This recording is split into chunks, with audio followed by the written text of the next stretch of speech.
Hey, it's Black Witchess, and thanks for joining me on this Friday night. I love Friday nights. Friday nights are a great night for love spells, and I would be doing love spells for someone tonight, but I'm not doing any spells this month. I'm just yabbering away and answering questions. So, I had an email passed through to me today from Lady Hannah, and this email is from, I'm just going to say your name as D because I don't want to embarrass you at all because it's quite a sensitive email. It's a long email.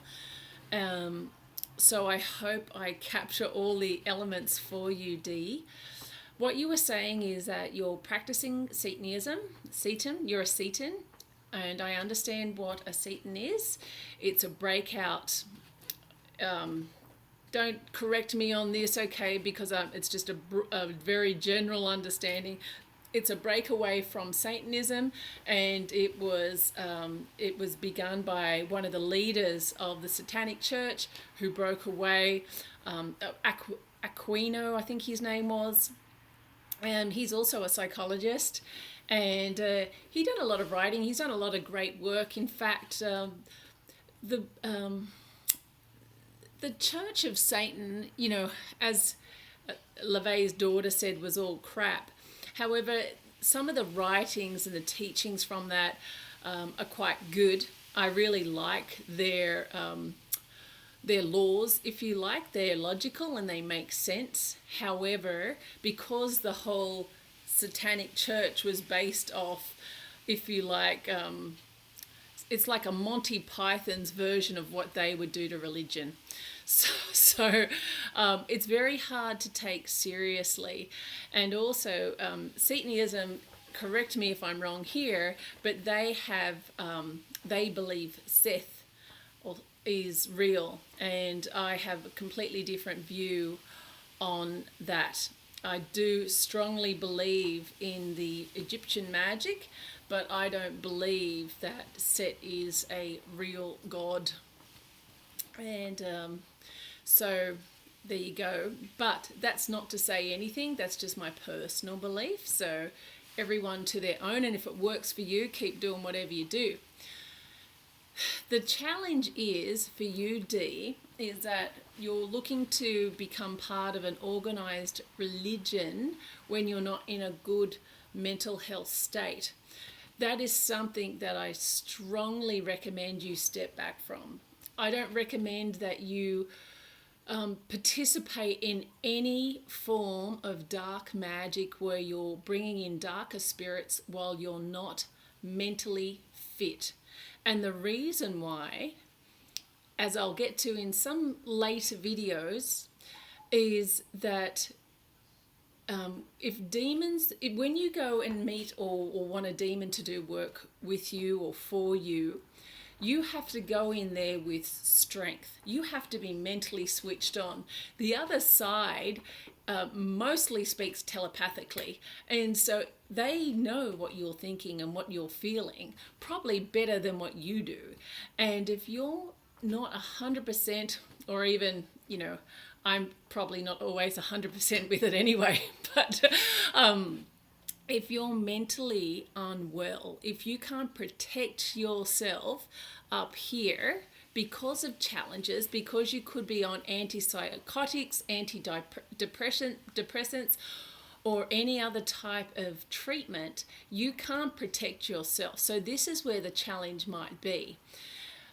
So do not do any form of work with a dark spiritual entity. And I say dark, and I don't mean that devils are bad, right? Because devils and angels, and I'm saying that in a Christian terminology so everyone can just understand the terms more than what I mean by evil or good.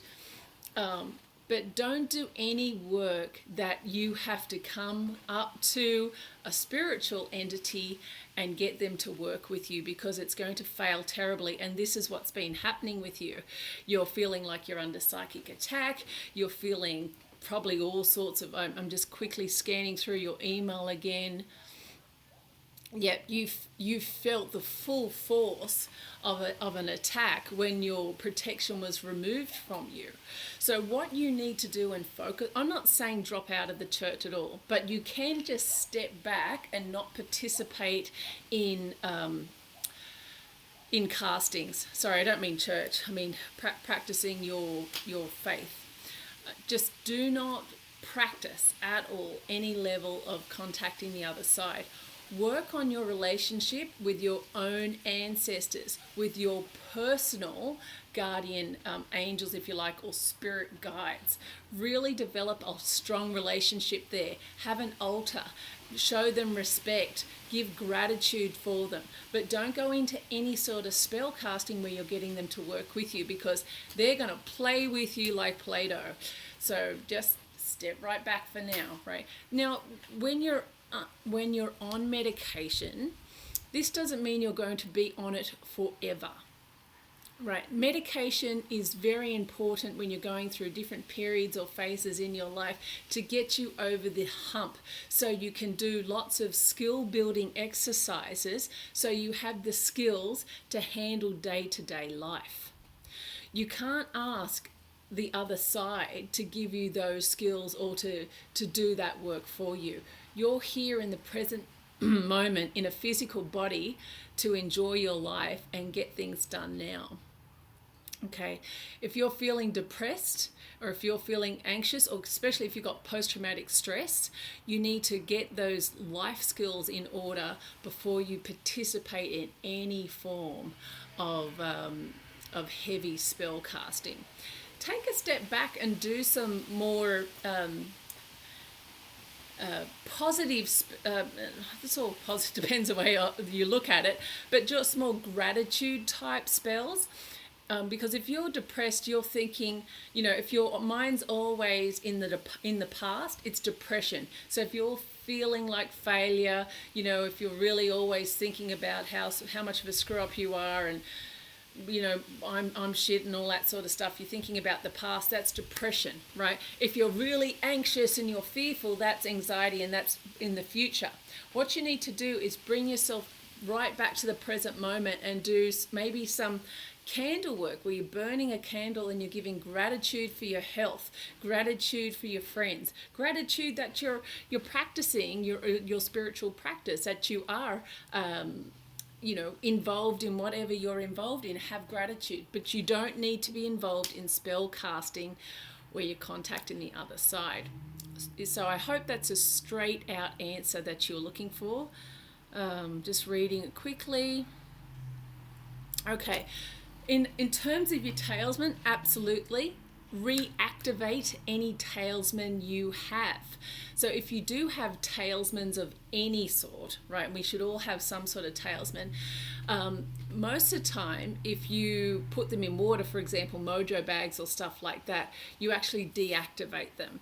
So what I would do is I would do a spiritual cleansing of all your talisman and then reactivate the talisman. Set the intention either over incense or set a little ritual up so you can just activate your talisman and ask your spiritual guides or your spiritual protection from your own spiritual guides, guardian angels, ancestors. Get that.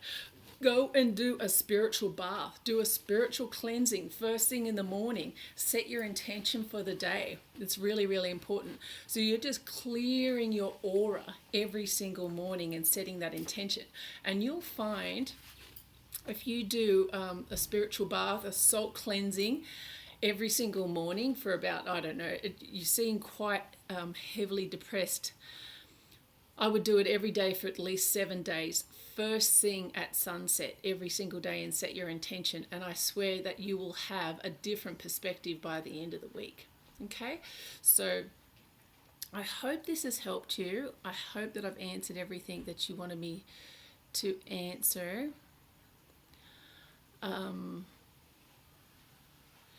But yes, by doing those two things, you should be on the path to clearing all of that negativity and getting your mind straight. Now, just it's going to be, at least to move through these challenges you have, you could be looking at a few years. So just understand that this is this level of issue that you have, that you're saying that you have, will not go away unless you develop the skills to handle day-to-day life. And you're not going to get those skills by just jumping in and becoming part of a society of any type, whether it's pagan or Setiism or just anything. You need to develop those life skills first. All right, my friend, I hope that has helped you, and let me know. Okay, bye for now.